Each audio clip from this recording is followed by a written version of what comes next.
পটল তো আমরা সবাই খাই, কিন্তু পটলের পাতা শুনে একটু থমকে গেলেন, তাই তো?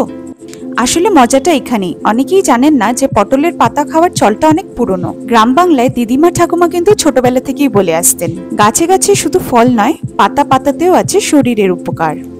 আজকের ভিডিওতে দেখাবো পটল পাতা দিয়ে এমন একটা ভাজা যেটা একদিকে যেমন বাচ্চা বুড়ো সবার মুড ইনস্ট্যান্ট লাইট করে দেবে, তেমনি বিকেলের স্ন্যাক্সে চায়ের সাথে জমাবে দারুণ।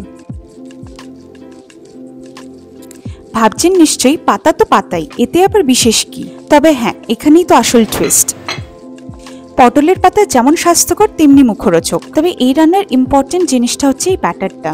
এই ব্যাটারটা বানানোর জন্য আমি ব্যবহার করেছি 2 বড় চামচ ময়দা, 1 ছোট চামচ পোস্তর দানা, স্বাদ মতো নুন, সামান্য হলুদ গুঁড়ো, লঙ্কার গুঁড়ো, তারপর জল দিয়ে ভালো করে মিশিয়ে নেব। তবে খেয়াল রাখতে হবে ব্যাটারটা যাতে বেশি পাতলা না হয়ে যায়।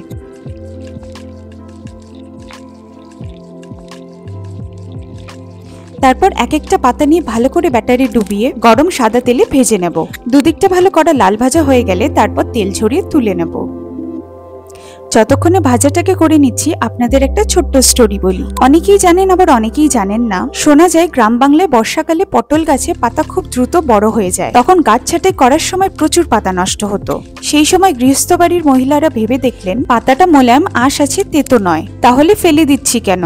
একদিন কারোর পটল পাতার উপরে ভুল করে প্যাশন পড়ে যায়, সেই পাতাটাই তেলে ফেলে দিয়েছিলেন, আর সেই ভুল থেকে জন্ম নেয় এই ক্রিস্পি পটল পাতা ভাজা। যদিও বা এটা সত্যি কতটা জানা নেই, এটা গল্প হিসেবে প্রায় শোনা যায়।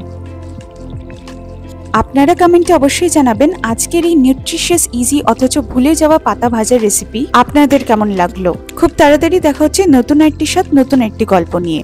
ভালো থাকবেন, সুস্থ থাকবেন।